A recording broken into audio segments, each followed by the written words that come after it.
Olá a todos, eu me chamo Felipe e nesse vídeo daqui eu vou resolver com vocês mais uma leva de questões que caíram no Exame Unificado da pós-graduação em Física, o EUF. Para ser mais específico, nesse vídeo daqui eu vou resolver com vocês as questões de termodinâmica que foram cobradas na segunda aplicação de 2023.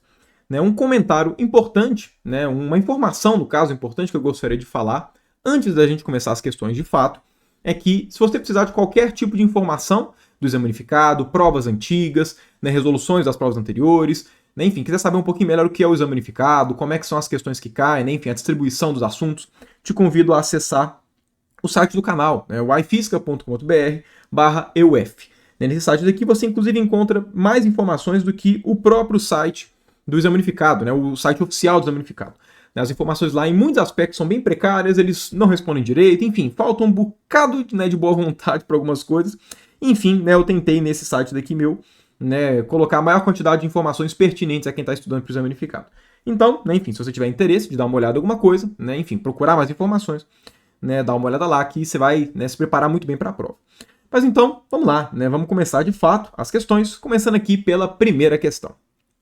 Um líquido de massa M e calor específico C deve ser aquecido por uma variação de temperatura ΔT sem alcançar a ebulição. Para isso, um resistor de resistência R é conectado a uma pilha de resistência interna insignificante. O resistor é inserido no líquido em uma cuba, conforme mostrado na figura. O tempo ΔT necessário para alcançar a variação de temperatura é cronometrado.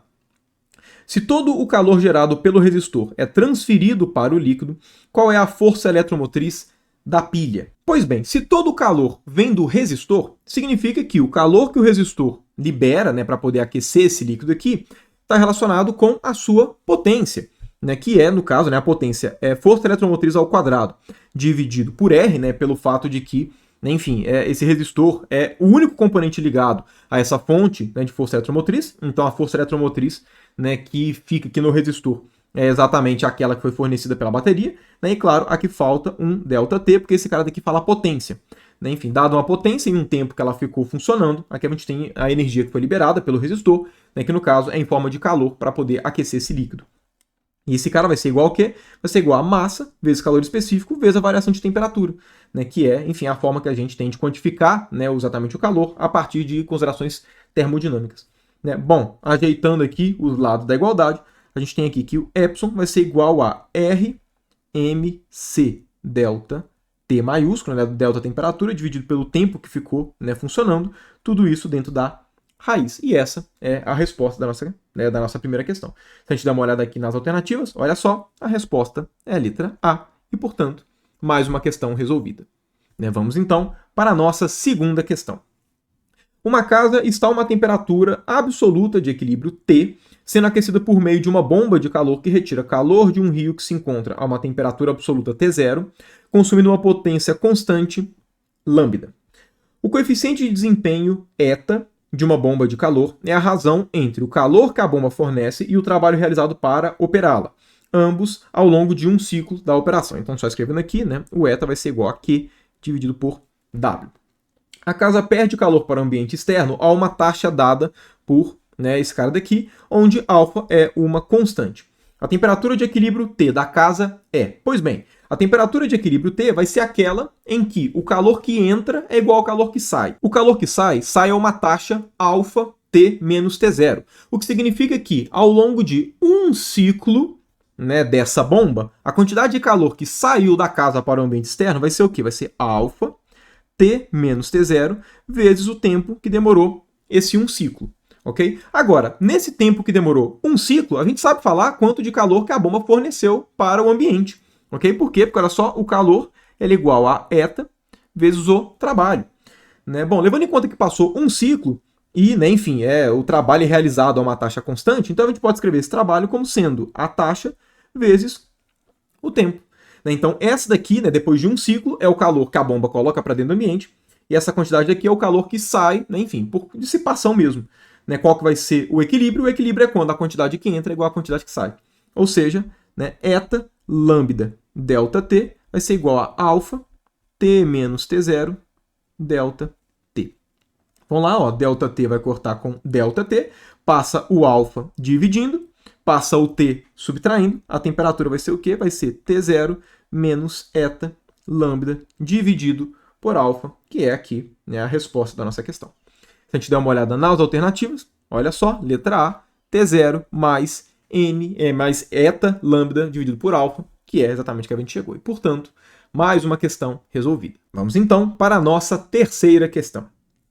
Uma quantidade de água com massa 1 kg a 0 graus Celsius é aquecida até 100 graus Celsius ao ser posta em contato com um reservatório térmico a 100 graus Celsius em um processo irreversível. Considere que o calor específico da água é 4 joules por grama, né, que, enfim, essas aproximações daqui. Vamos lá. Quais são as variações de entropia da água, do reservatório e do universo no processo, respectivamente, em joule por Kelvin? Dica: considere um processo reversível com os mesmos estados inicial e final para calcular as variações de entropia. No caso, essa dica matou a questão. Como a entropia é uma função de estado, você sempre pode pensar em qualquer processo que sai do mesmo estado inicial para o mesmo estado final, que a variação da entropia vai ser a mesma. Então, independente se é reversível ou irreversível, a gente pode calcular variações de entropia através de processos reversíveis, porque a variação de entropia não depende do processo, depende só dos estados iniciais e finais, porque dos estados inicial e final, porque a entropia é uma função de estado. Então vamos lá, vamos calcular a variação da entropia, primeiro, da água. Ela foi aquecida de 0 a 100 graus Celsius. Então, vamos lá, variação de entropia vai ser integral de dq sobre T. Como aqui no caso a gente tem calor sensível envolvido, o calor é massa vezes calor específico vezes variação de temperatura. Então, massa, calor específico, variação de temperatura. Ok? Esse cara daqui vai dar mcln, no caso, avaliado nos limites de integração, temperatura inicial até a temperatura final. Então, da ln da temperatura final dividido pela temperatura inicial. Bom, se a gente leva em conta aqui, o calor específico está em joule por grama. Então, se é 1 kg, vão ser 1000 gramas, 4 de calor específico, e o Ln da temperatura final sobre a inicial, vamos lá, tudo isso aqui tem que ser em Kelvin. Temperatura final, 100 graus Celsius, 373 Kelvin. Inicial, 0, 273. No caso, Kelvin. Agora, olha só, a questão falou para aproximar isso por 3 décimos. Então, vamos colocar aqui, 3 décimos. 10 vai cortar com 0 daqui. 4 vezes 3 vai dar 12, com 2 zeros, isso aqui vai dar 1200 joules por Kelvin. Então, essa é a variação de entropia da água. Vamos lá, do reservatório. Bom, o reservatório, ele cedeu o calor necessário para a água aquecer, de 0 até 100 graus Celsius, e durante todo esse processo, o reservatório continuou com os mesmos 100 graus Celsius, ou seja, os mesmos 373 Kelvin. Consequentemente, a variação de entropia do reservatório foi o quê? Foi o calor envolvido nessa troca dividido por 373. O calor envolvido é o calor que ele cedeu para a água, que foi aquele que a água necessitou para poder aumentar a temperatura. Ou seja, é o calor da água mesmo. No caso aqui, negativo, por quê? Porque a água absorveu, mas o reservatório cedeu, então é negativo. Então, 4 vezes 1000, enfim, calor específico da água, massa da água, e agora a variação de temperatura, que foi 100. Ok? Então, vamos lá. A questão falou aqui para tratar 100 dividido por 373 como 1/4. Ok? Então, 100, 373, 1/4. Esse cara vai cortar com o 4 daqui de cima. Então, vai dar menos 1000 joules por Kelvin. E aí, qual vai ser a variação da entropia do universo? É a soma de todas as variações. Então, 1200 menos 1000. Isso aqui vai dar o quê? Vai dar 200 joules por Kelvin. Então, resposta, 1200 menos 1000 e 200. Se a gente der uma olhada aqui nas alternativas, olha só, letra A e, portanto, mais uma questão resolvida. Bom, vamos então para a nossa quarta e última questão. Um gás ideal monoatômico é descrito pelas equações, essas aqui, onde N é o número de moles e R é a constante universal dos gases. Em determinados processos de compressão, a temperatura e o volume do gás variam de um estado inicial, dado por T0V0, até um estado final, dado por TV, obedecendo essa relação daqui, onde X é uma constante não nula. O trabalho W realizado pelo gás num processo desse tipo para um valor genérico de X, ao ser comprimido dessa condição inicial para um volume V1, e o valor X, tal que o calor transferido para o gás no mesmo processo sejam nulos, são dados por. Então vamos lá, a gente tem que separar aqui a nossa resolução em duas partes. Primeiro, a gente tem que calcular qual que é o trabalho realizado por um processo dessa forma. Como é que a gente faz para calcular o trabalho assim? Trabalho é igual a integral de P dV. E a gente vai calcular, né, enfim, do nosso volume inicial V0 até um volume final V1. Então essa é a primeira parte que vai ser dessa expressão daqui. E a segunda parte vai ser calcular qual que é o valor de x para que nesse processo em questão não haja, né, troca de calor com o ambiente. E aí, né, para fazer isso, a gente vai usar a primeira lei da termodinâmica. ΔU é igual a Q menos W.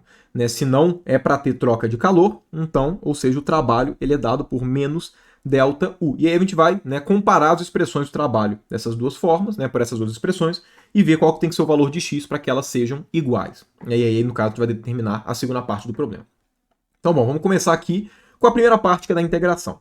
Então, vamos lá. Sendo um gás ideal, né, e eu vou fazer aqui uma integração no volume, P, né, eu sei que PV é igual a nRT. Então, P vai ser igual a nRT dividido por V, aqui no caso, né, dV. E aí, né, levando em conta que eu quero saber o trabalho neste processo, eu vou, claro, colocar nessa temperatura, né, enfim, o que caracteriza esse processo. Então, vai ser uma integral de NR, eu vou até colocar o NR aqui do lado de fora, né, porque esses caras são constantes. Então, vamos lá. Aqui no nossa temperatura vai aparecer um V dividido por V0 elevado a x vezes T0, aí aqui ainda falta o V dV. Tirando todas as constantes daqui de dentro, vamos lá, ó, NR, o nosso V0 elevado a x é uma constante e T0 também é uma constante. Então aqui fica somente uma integral de V elevado a x dividido por V, que é a mesma coisa que Vx a menos 1 dV. E isso daqui, né, indo de V0 até V1. Ok? Então, enfim, né, essa vai ser a conta que a gente vai fazer de fato. Né? Bom, essa integração daqui é bem simples. Né? Vamos lá, essa daqui vai dar nRT0 V0 elevado a x. Né? Vamos lá, integral de V elevado a x menos 1 vai dar V elevado a x. E aqui, né, no caso, né, dividido por x. Né? Exatamente porque se a gente deriva esse cara, o x vai cair, vai cortar com esse cara daqui de baixo. Né? Enfim, e aí fica simplesmente um x menos 1 no numerador. Isso daqui é avaliado de V0 até V1. Vamos colocar já o x aqui junto com a parte constante. Né? Esse cara daqui vai dar V1 elevado a x menos V0 elevado a x. E percebam, como aqui já tem um V0 elevado a x, significa então que o trabalho ele vai ser dado por nRT0 dividido por x. E aí, né, aqui vai ficar um V1 dividido por V0 elevado a x, juntando esse primeiro com esse denominador, e aqui menos 1. Então, esse daqui é o trabalho, a primeira parte da nossa questão. Né? Bom, se a gente der uma olhada aqui nas alternativas, olha só, já dá para ver que o que a gente encontrou, olha só, é a primeira parte tanto da letra A quanto da letra E. Então, na prática, o que a gente tem que fazer agora é qual que tem que ser o valor de x para isso dar certo. Né? Bom, para fazer isso, vamos calcular agora o trabalho pela primeira lei da termodinâmica. Ok? Então, ou seja, o trabalho vai ser menos a variação da energia interna. Agora, energia interna, menos variação da energia interna, vai ser menos 3 meios de NR ΔT. Né? E, bom, o ΔT a gente sabe, porque olha só, a gente sabe qual que é o valor de T. Então, ΔT vai ser T final menos o T inicial. Ok? Então, esse cara daqui vai ser, vamos lá, menos 3 meios de NR ΔT. Vamos lá, ΔT. Na temperatura final, o volume do gás vai ser V1. Então, aqui vai aparecer V1 sobre V0 elevado a x T0. Ok? Agora, menos a temperatura inicial, né? Porque é uma variação de temperatura, então T0. Colocando aqui o T0 em evidência. Então, vamos arredar esse cara aqui para o lado. Coloca aqui o T0. E aqui fica simplesmente, né, esse cara menos 1. Então, esse daqui é o trabalho, né, no caso, realizado pelo gás, né, nesse processo daqui, levando em conta que não há, né, troca de calor com o ambiente. Agora vamos lá, comparando essa expressão de trabalho com essa expressão daqui, né, para que uma seja igual à outra, é necessário o quê? É necessário que o x seja igual a menos 2 terços, porque essa é a única forma, pelo menos dessa primeira parte, ser igual. Como essa segunda parte já é igual, né, nas duas expressões, independente do valor de x, então basta que essas primeiras daqui sejam iguais, e com isso o x tem que ser igual a menos 2 terços. Com isso, nós já temos aqui a nossa resposta. Né, que, olha só, se vocês forem dar uma olhada, né, de fato, a letra A é o que a gente encontrou, e x igual a menos 2 terços. Então, tá aqui, né, a resposta para essa nossa quarta questão é a letra A, e, portanto, né, finalizamos as 4 questões de termodinâmica da segunda aplicação de 2023.